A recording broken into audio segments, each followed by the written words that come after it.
So Wexford 7 points, Dublin 15 points at Chadwicks Park. In the end, it is a victory for Dublin, of course, in this Leinster Senior Football quarter final. In the end, the game was a lot closer than people expected. I think a lot of people expected this game, to be 20 plus, including myself, and it definitely didn't work out that way. And I'll tell you what, fair play to Wexford. They brought a lot of intensity to this game. They really made Dublin work for this game.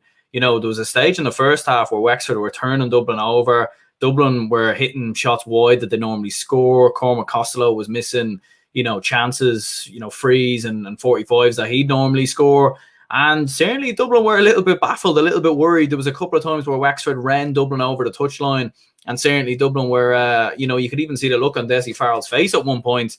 Dublin were made to work for this one. They really, really were. And, when you think back to the last game that Dublin played in the Leinster Championship against Meath, what was that, 25 plus? I know that was at Croke Park, but this was 8 points. And Wexford are a Division 4 team. So, and look, listen, Wexford going forward didn't really offer much. They missed a lot of chances and whatnot. But I think a lot of teams will have looked at this game. Maybe you're like, your Meads, your Kildares, and maybe even your Kerrys and Mayos, and they'll get a lot of confidence from this because they'll have seen that, if you set up very, very deep, you can cause a couple of problems for Dublin. Now, in all honesty, this was played at Chadwicks Park. It's a much tighter ground than Croke Park. We know that Dublin will play the rest of their championship at Croke Park probably, so it's going to be completely different. The Dublin will have a far much bigger pitch. They won't have to travel. They'll probably have fans back as well, and they'll certainly improve, and they'll probably get more players back as well. So, although Dublin probably weren't at their absolute best today, they were certainly a bit flat. I wouldn't be too worried as a Dublin fan. I still would see them winning the All-Ireland this year personally. I do think this was more a case of probably the fact that Wexford put it up to Dublin, especially in the first half, made Dublin work for it, sat back very, very deep, forced a couple of errors in that Dublin team. But certainly, there were a few concerns there, and I think maybe one of them was Cormac Costello's wides, in particular in the first half, missed a lot of chances. If that's Dean Rock, they normally go over the bar. And, we've said this before about Dublin, where Dublin have set such high standards by the fact that they're probably the best team of all time, and Dean Rock's there probably sitting on the bench thinking, all right, surely now I have to start. I have to come back into the team. He came off the bench and kicked a brilliant point actually towards the end of the game. And they definitely look, I think Dublin were definitely, there was one image where Paddy Small was ran over the sideline, and you could tell that the intensity that Wexford brought, the physicality that they brought, especially in the first half, definitely surprised Dublin. We've seen in the second half, though, they slowed the game down. They did what they do best. They passed it from side to side. And, Dublin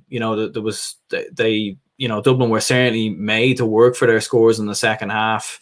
GA lad says there, Dublin showed weakness today. Yeah, they did to a certain extent.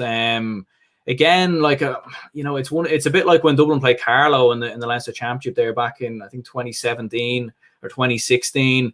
It was one of them. It was one of them games against Carlow where, because it was in Carlow's home patch, because the fans were there, and this is what you see. This is what happens when you take Dublin out of Croke Park. It's sometimes it's a bit of a tighter game. It was like that against Westmeath last year as well. So I'd kind of more look into that. I think with Dublin, they still have Dean Rock to come back and start. I know Stephen Cluxton wasn't there. I don't think that made much of a difference anyway in terms of the way this game was gone, because Wexford never really threatened too much going forward.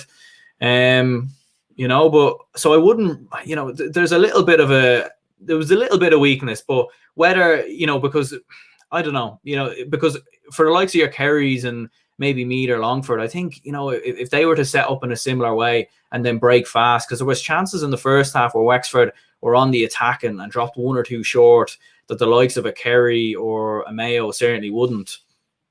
Richard Lynch says there, I think Wexford can hold their heads high after this game. They definitely can. For a Division 4 team to go to play Dublin and beat them in the way that, or not beat them, sorry, but be competitive with them in the way that they did, especially in the first half. They led at the first water break by a point, 3 points to 2. They can definitely hold their heads up high. It was only 2, 3, 4 weeks ago where, I had John McMahon from the JMac podcast on, and we were talking about what has gone wrong for Wexford. I mean, they lost to Waterford, then lost to Carlow, and they go out and beat was a Sligo in a Division 4 Shield game. Okay, it was a nothing game. Then go out and beat Wicklow. And then, and fair play to them. Like, they put it up to Dublin. And, I think this is evidence that Wexford are, and Shane Roche, they're going in the right direction, I think.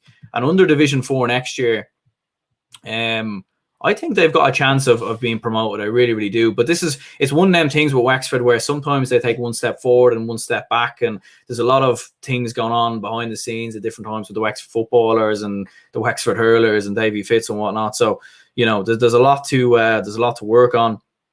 From a Dublin point of view, in terms of, man of the match, I'd give it to Brian Fenton. I think it's pretty simple and easy. He got 2 points. I thought James McCarthy was very well as well. But at times in the first half and the second half where Dublin were maybe like panicking a little bit or playing one or two kind of sloppy passes, Brian Fenton was the man to keep things cool and keep things calm. DM there says, any injuries for Dublin?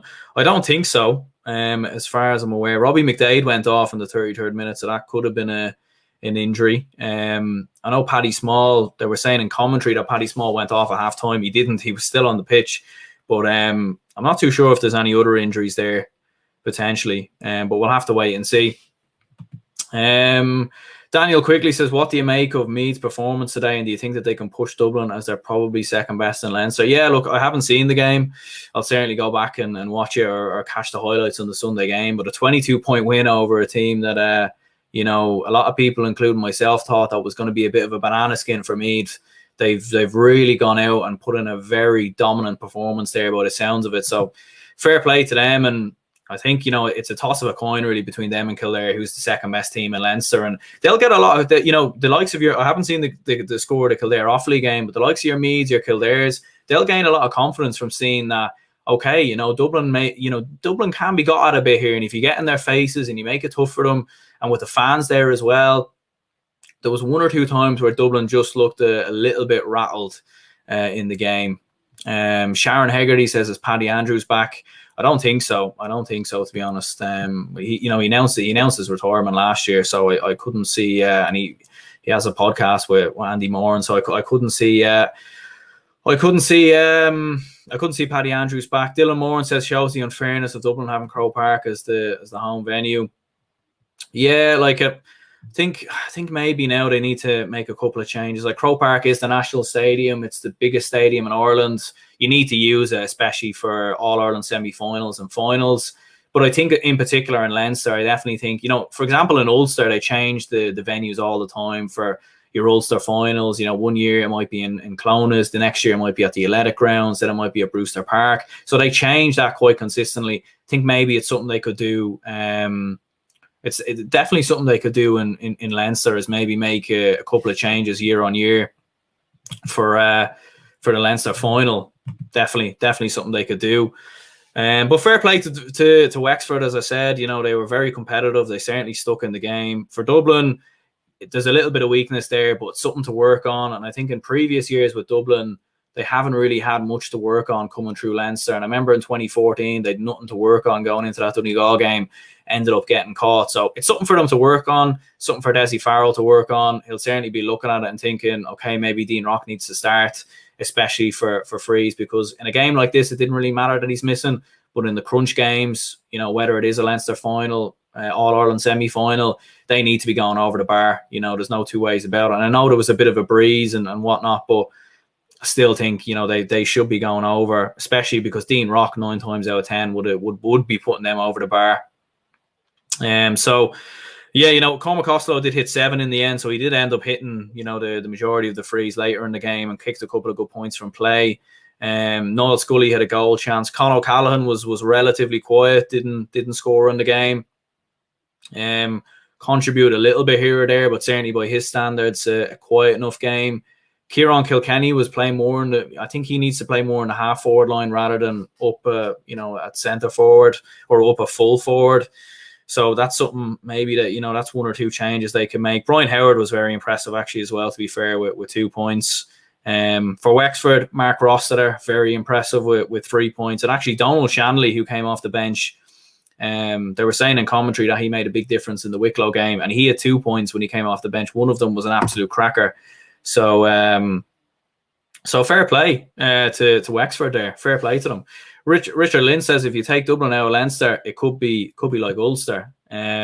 Maybe not in terms of quality because Ulster has 4 Division 1 teams, but I get what you mean. It would definitely be very competitive. It certainly would be. And like what I said before, maybe, depending on who Dublin play in a Leinster semi-final, they might gain a bit of confidence. But we all know that Dublin can click into gear. And if Dublin do click into gear, they could easily go out and beat Kildare by 15 to 20 points, just like last year. The dead fish, before we wrap up there, says Cluxton on the bench. He wasn't on the bench. And I wouldn't read too much into it personally. I still think he'll have some involvement. He didn't play in the Westmeath game from what I remember last year either. So I would still expect him to be back in the Leinster semi-finals. But I know there probably will be a lot of different rumours and a lot of different people that will certainly make suggestions that he's retired and whatnot. And look, listen, maybe he has, because he did line out with his club a few weeks ago. And he's an outfielder with his club, which is interesting. So there's always a risk of an injury there or something, and I don't know if Desi would have been too happy with that. But yeah, it will be interesting to see. But yeah, the Leinster semi-final draws obviously haven't happened yet, so be interesting to see. Westmeath are in there, Meath are in there. Kildare are leading Offaly by 3 at the moment, so they'll probably be in there as well. But we'll wait and see what happens there. We'll still expect Dublin to comfortably run through Leinster. And although Wexford did cause a couple of problems for Dublin and did show 1 or 2 weaknesses, personally, I wouldn't read too much into it. I think, this is more just the first game for Dublin. They didn't need to be at their absolute best, but certainly a couple of things to work on for the All-Ireland champions going into the next game. So, we'll wrap this up here. Leave a like and subscribe if you haven't already, and I'll see you later.